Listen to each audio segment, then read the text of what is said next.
আমি বলছি না আপনাদের ফেসবুকে না লিখতে কিংবা পোস্ট না দিতে। আপনি সত্যতা যাচাই করেন, সত্যতা যাচাই করার পরে আপনি সিদ্ধান্ত নিতে পারেন।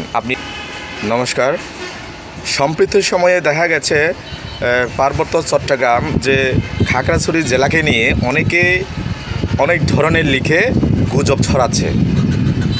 যেমন বিগত বছরে যে ঘটনাগুলোর ভিডিও ছিল বা ছবি ছিল, ওগুলোকে অনেকে যারা গুজব ছড়াচ্ছে তাদেরকে বলছি আমি, তারা করেছে কি ওই বিগত বছরে যে ভিডিওগুলো ছবিগুলোকে নিয়ে নিজের পোস্টে আপলোড করে, নিজের আইডিতে আপলোড করে বিভিন্ন ধরনের লিখে বিভ্রান্তিকর সহিংসতার যে একটা হাঙ্গামা হওয়ার সম্ভাবনা ওই রকমভাবে লিখে ছড়াচ্ছে। কেন ভাই? আপনি জানেন না, আপনি চিনেন না, অযথা আপনি কেন এই কাজটা করবেন বলেন? এই যে জানা, দেখা, শোনা আলাদা একটা বিষয় আছে, পার্থক্য আছে। ওখানে আপনি অমুকের কাছ থেকে আপনি শুনেছেন, ওই শুনতে কি আপনার হয়ে গেল?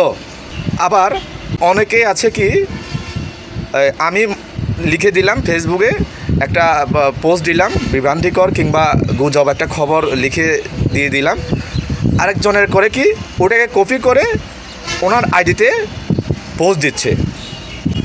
কোনো বাস্তবতার সাথে মিল নাই, অথচ আপনি ওখানে লিখে ছড়াচ্ছেন, কপি করে ছড়াচ্ছেন। কেন?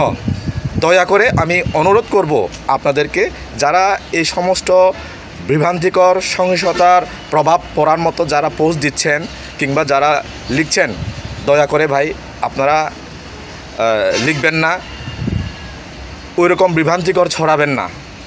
কারণ এতে যে সম্প্রীতির একটা খাগড়াছড়ি, বান্দরবান কিংবা রাঙামাটির যে একটা সম্প্রীতির একটা অংশ বা সম্প্রীতির একটা জেলা, ওটাকে বিভ্রান্তিকর সহিংসতার প্রভাব ওভাবে লিখে আপনারা ছড়াবেন না। আমি আপনাদের প্রতি অনুরোধ করব, এই সমস্ত গুজব খবর ছড়াবেন না।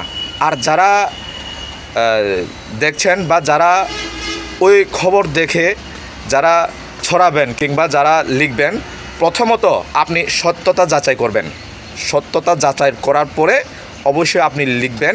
আমি বলছি না আপনাদের ফেসবুকে না লিখতে কিংবা পোস্ট না দিতে। আপনি সত্যতা যাচাই করেন, সত্যতা যাচাই করার পরে আপনি সিদ্ধান্ত নিতে পারেন আপনি কিভাবে লিখবেন বা কি লিখবেন। এই ছিল আপনাদের প্রতি অনুরোধ। ভালো থাকবেন, সুস্থ থাকবেন। নমস্কার।